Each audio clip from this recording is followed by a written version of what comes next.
Shoshilinch xabar. Salom do'stlar, kanalda yangi bo'lsangiz obuna bo'lishni unutmang. Like bosgan insonni Xudoyim doim qo'llasin. Bugun qator hududlarda yomg'ir yog'ishi kutilmoqda. Qoraqalpog'iston Respublikasi Xorazm viloyatida havo o'zgarib turadi. Ayrim joylarda qisqa muddatli yomg'ir yog'ib, momaqaldiroq bo'lishi kutilmoqda. Shamol sharqdan 7-12 metr sekund tezlikda esadi.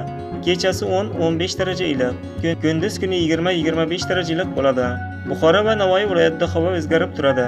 Ayrim joylarda qisqa muddatli yomg'ir yog'ib, momaqaldiroq bo'lishi kutilmoqda.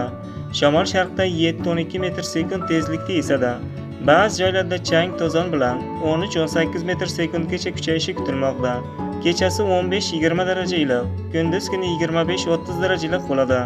Toshkent, Sirdaryo va Samarqand, Jizzax viloyatlarida havo o'zgarib turadi. Ayrim joylarda qisqa muddatli yomg'ir yog'ib, momaqaldiroq bo'lishi kutilmoqda. Shamol sekundiga 7-12 metr sekund tezlikda esadi. Ba'zi joylarda shamol tezligi chang to'zon bilan birga sekundiga 13-18 metr sekundgacha kuchayishi kutilmoqda. Kechasi 14-19 daraja iliq, kunduz kuni 27-32 daraja iliq bo'ladi. Qashqadaryo va Surxondaryo viloyatlarida havo o'zgarib turadi. Ayrim joylarda qisqa muddatli yomg'ir yog'ib, momaqaldiroq bo'lishi kutilmoqda. Shamol sharqdan 7-12 metr sekund tezlikda esadi. Ba'zi joylarda shamol tezligi chang to'zon bilan birga sekundiga 13-18 metr sekundgacha kuchayishi kutilmoqda. Kechasi 10-15 daraja iliq, kunduz kuni 32-38 daraja iliq bo'ladi. Andijon, Namangan, Farg'ona viloyatlarida havo o'zgarib turadi. Yog'ingarchilik kutilmaydi.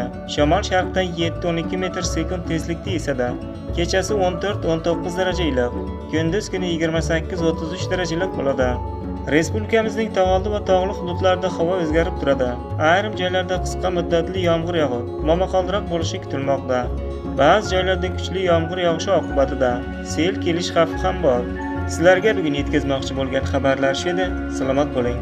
Bizni kuzatishda davom eting.